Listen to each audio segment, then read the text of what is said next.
Bienvenidos, chiquillos, una vez más a una pequeña cápsula. En esta oportunidad vamos a hablar un poco de la monitorización de la actividad cardíaca, muy en general. Estas son solo cosas que no quedaron en el taller de electrocardiografía, que si ustedes quieren pueden revisarlo, está en este canal y les puedo dejar el link para que lo puedan revisar. La idea de esta pequeña cápsula es agregar algunas cosas que no se explicaron en el taller y que no están tampoco dentro de lo que ustedes han revisado de material o debieran haber revisado de material, por lo tanto yo se las traje hoy día.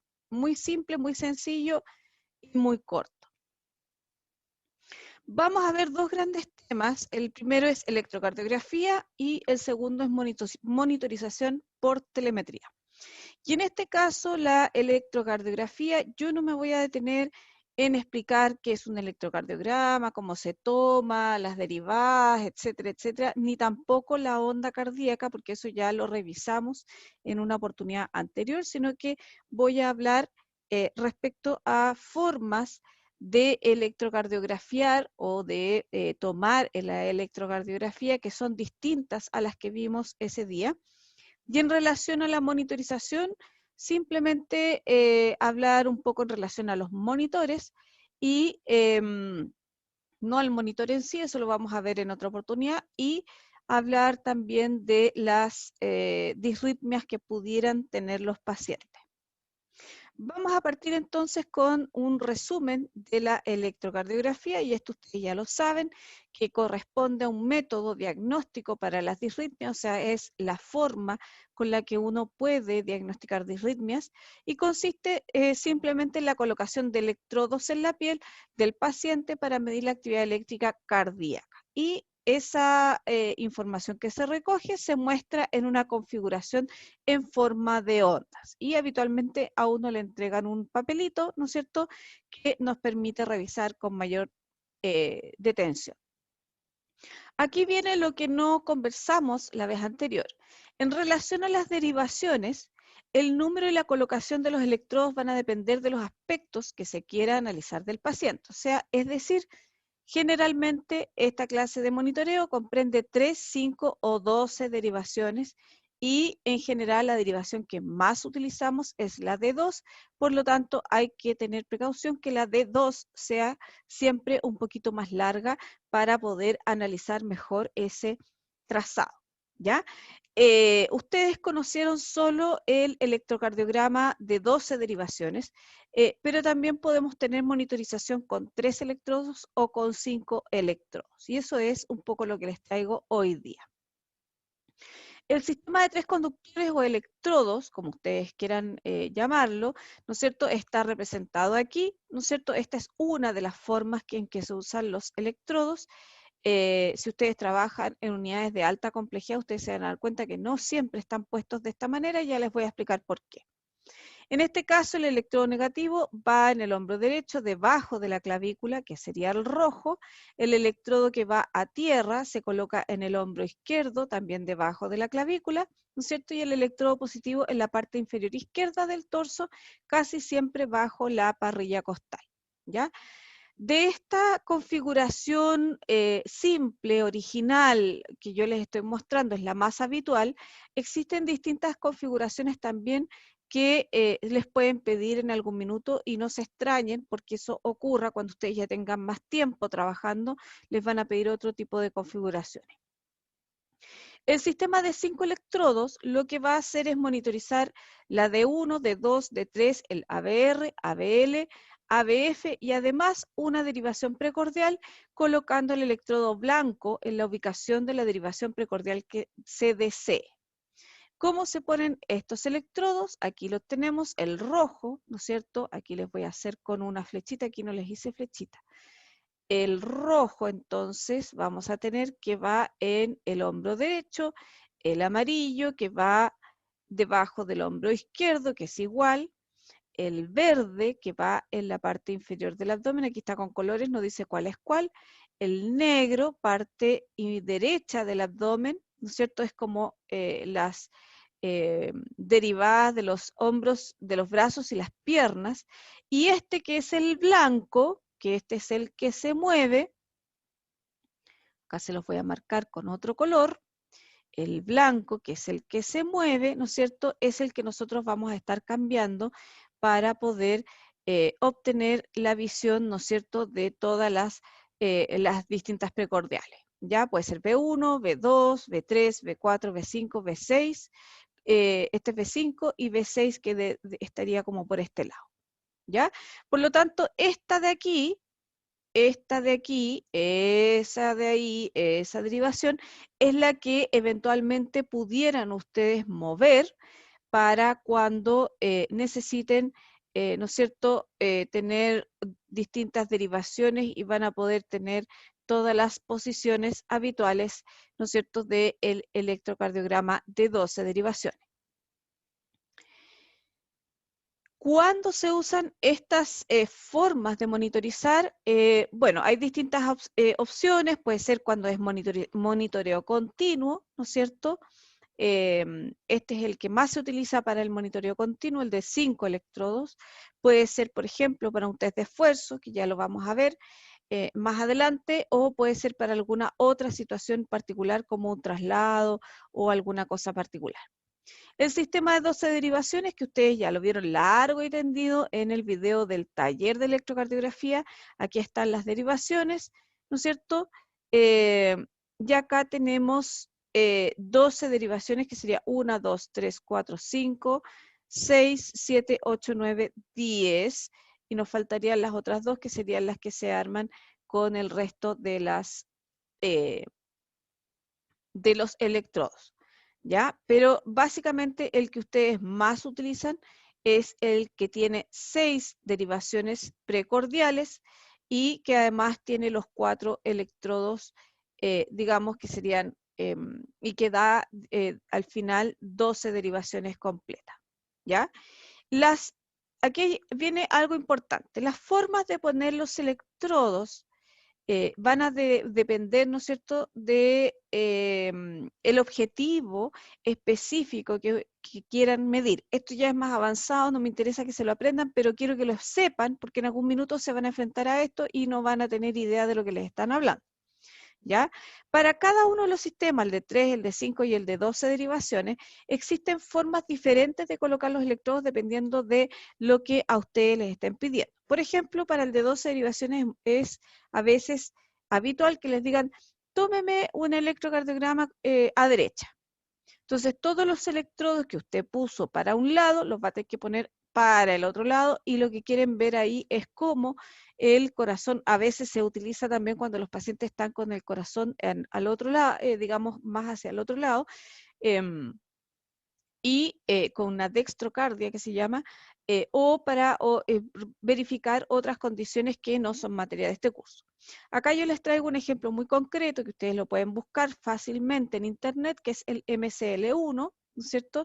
Y esta forma de poner los electrodos, que corresponde a 2 electrodos, permite la identificación del bloqueo de rama fascicular con mayor precisión, y en este caso los electrodos se ubican de manera distinta que en el sistema de 3 derivaciones. Existe el MCL2, MCL3 y otras más que no son materia de este momento, pero para que ustedes sepan y no se queden con la idea de que solo son las formas que yo les acabo de mostrar.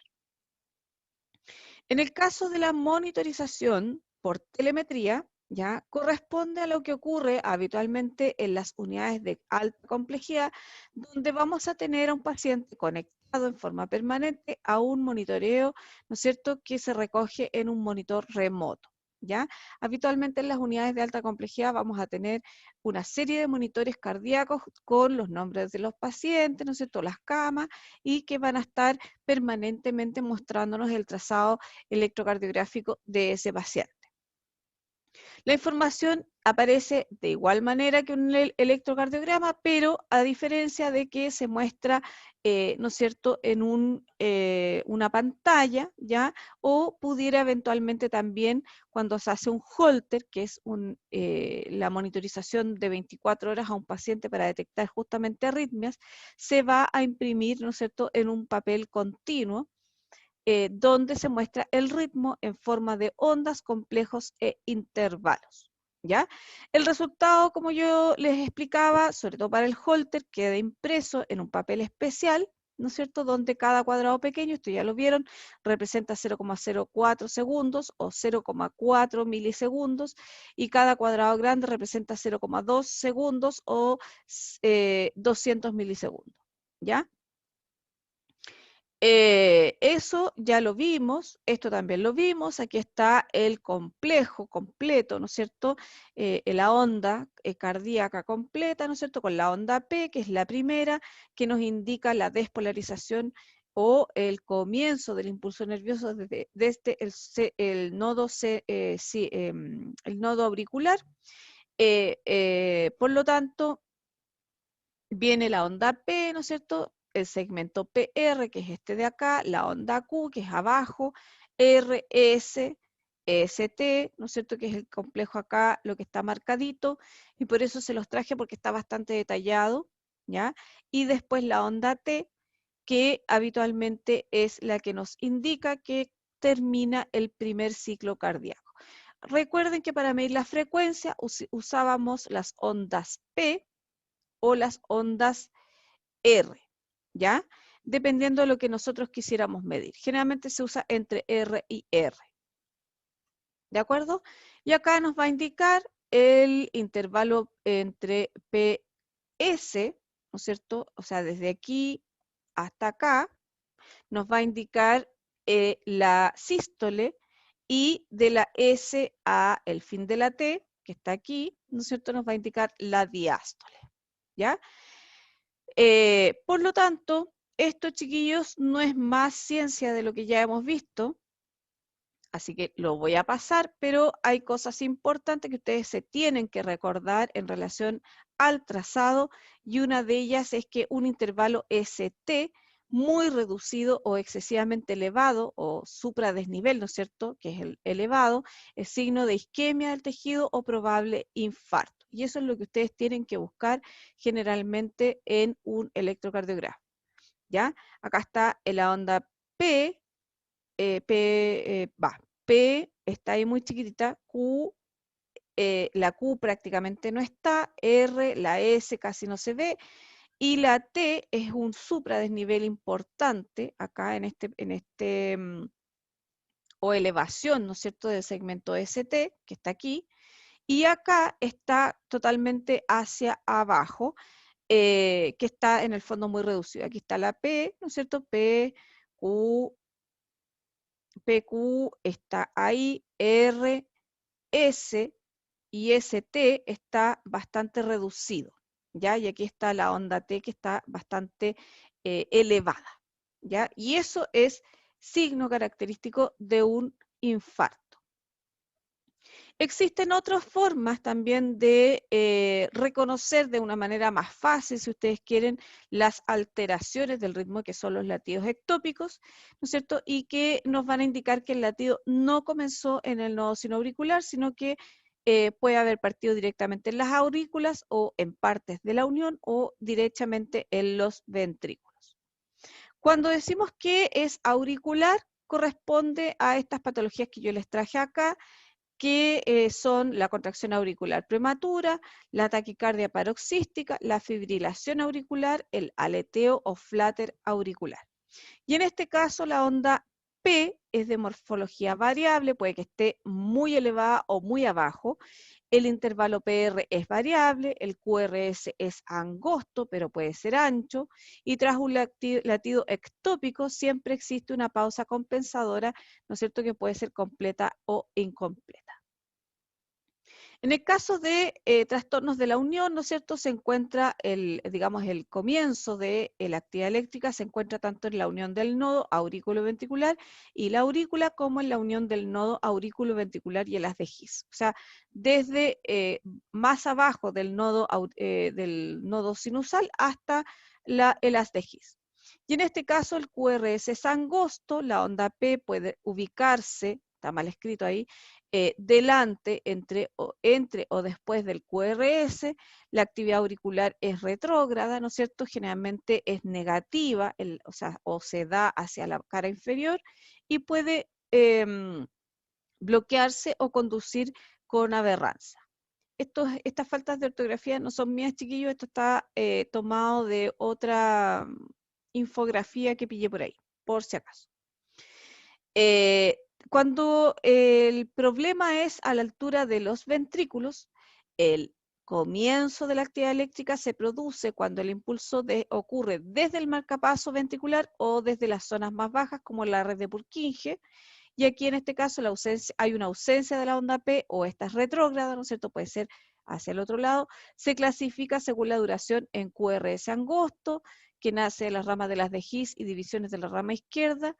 El electrocardiograma da una imagen de BIRD o con sin HBAI, o que en realidad eso es de cardiología, que no tiene ni una importancia en este momento.